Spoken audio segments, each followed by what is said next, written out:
Hey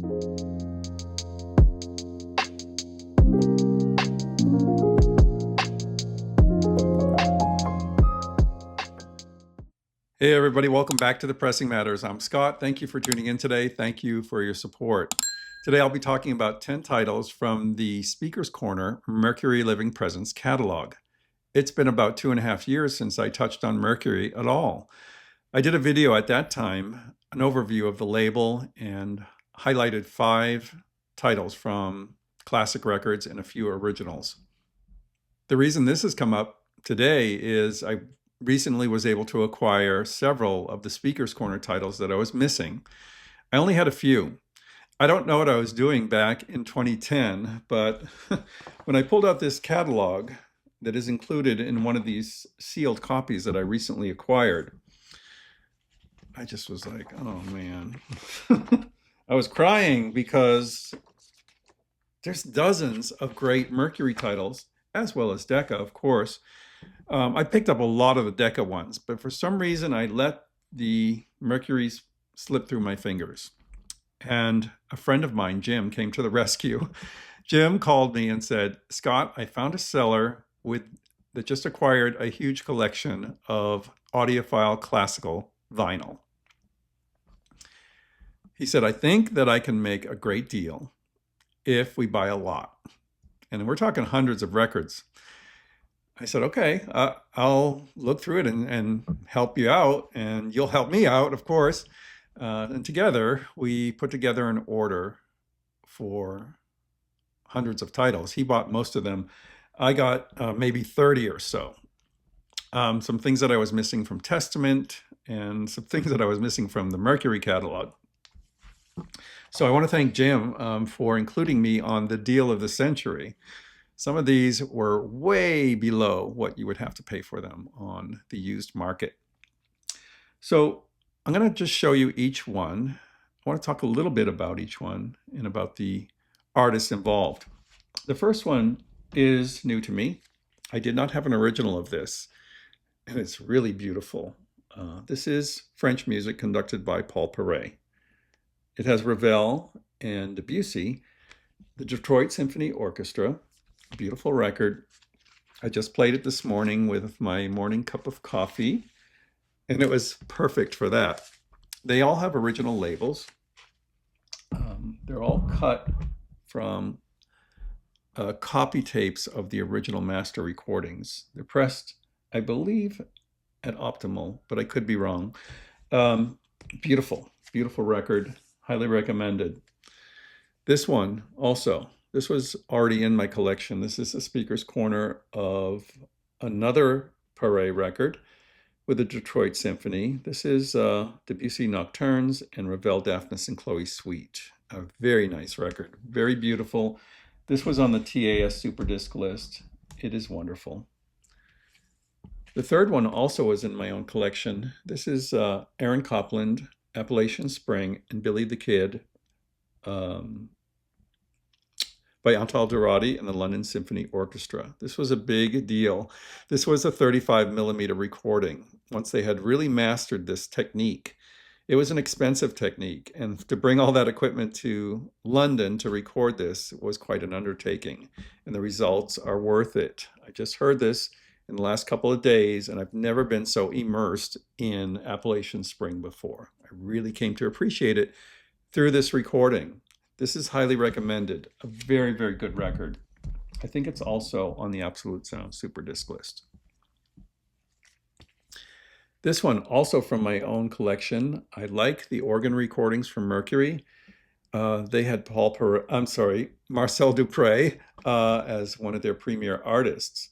And this was recorded in the United States at St. Thomas Church in New York. A lot of the other records are recorded in France. This is a great record. It is big. It is demanding, for sure.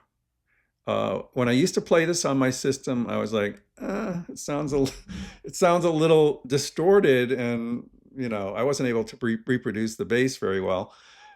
Excuse me. Now, with a new system, pretty much everything is new since I last listened to this. It sounds beautiful, really well balanced, nice bass. and a nice sense of space. You know, recording the organ is very difficult. Let's face it. And Mercury did a great job with that organ series. The next one is a band recording by Frederick Fennell, one that I did not have. It's called Winds and Hi-Fi. I remember seeing it for years on the TAS Superdisc List, and I had to get one.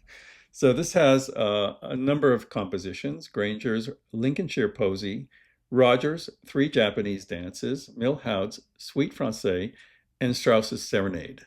This is great. If you like the sound of band recordings, there's nothing like the Eastman wind ensemble for this kind of material. And Mercury recorded it in a very vivid fashion. Yeah, the cover's a little funny looking, but it's nice. The next one is also a hi-fi spectacular. This is Fiesta in Hi-Fi. I have an original of this, but it's not in great shape, so I decided to get it. Even though it's not my absolute favorite of this particular series, it's called Fiesta in Hi-Fi. It has Mexican Rhapsody by McBride, Savannah River Holiday by Nelson, Kentucky Mountain Portraits by Mitchell, and Joe Clark Steps Out by Vardell. I mean, Howard Hanson was a champion of this type of music, American composers, 20th century. And that's something that's very special about the Mercury label. If you're at all interested in that, you definitely want to check out the Mercury recordings. They are, in some cases, definitive. And the Fiesta in Hi-Fi is a fun record with great sound as well.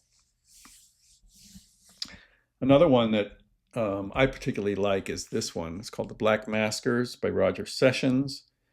The second side is Colin McPhee's Taboo Taboohan. And this is a wonderful Hanson record, one that eluded me for years. It's also on the Absolute Sound Superdisc List, and I was so glad to get a copy. It sounds fabulous, and this is a really good pressing of it. Really glad to add that to my collection. The last three are piano discs, and they're all by Byron Janis. And I saved my favorite for last, but we're going to go through them in the order of release. This one came first. This is a Rachmaninoff Concerto No. 2 with Antal, Dorati, Minneapolis. Each of these was recorded in different locations. This sounds wonderful. I thought it was great. You know, I talked about the Rubinstein record and how I really love that, but I enjoyed this just as much. It's a little different, but very vivid and very clear, very beautiful. Great performance, of course, from Byron Janis. I like this record a lot. I just got it. I haven't spent a lot of time with it, so that is something that you might want to consider if you're at all interested in Byron Janis and the Mercury piano recordings. However, I would maybe go for this instead. This is the first 35 millimeter recording, and Speaker's Corner even reproduced the banner. It's actually a pasted on banner that Mercury used before they adopted their 35 millimeter banner up here. This was a recording technique that was very expensive. Recording sound on 35 millimeter film reel was quite an undertaking, but they did it, and the results are wonderful, especially for piano recordings.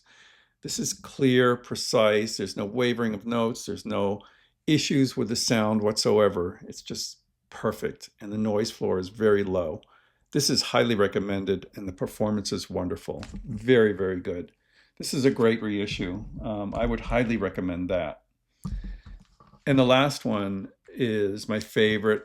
I don't think you'd want to miss this unless you have to have orchestral piano recordings. This is just solo piano, and it's fabulous.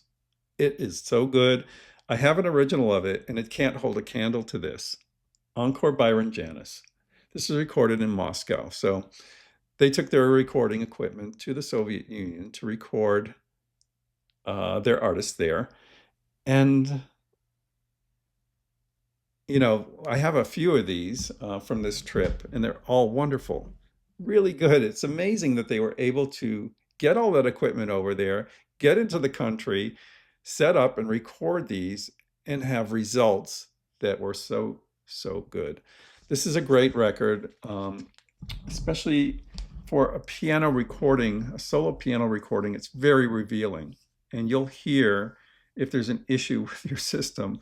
I just recently heard it on the new turntable setups that I have, the VPI Scout with the $4,000 Phasmation and the Perpetuum Ebner PE6060 with the Ortophon Quintet Black.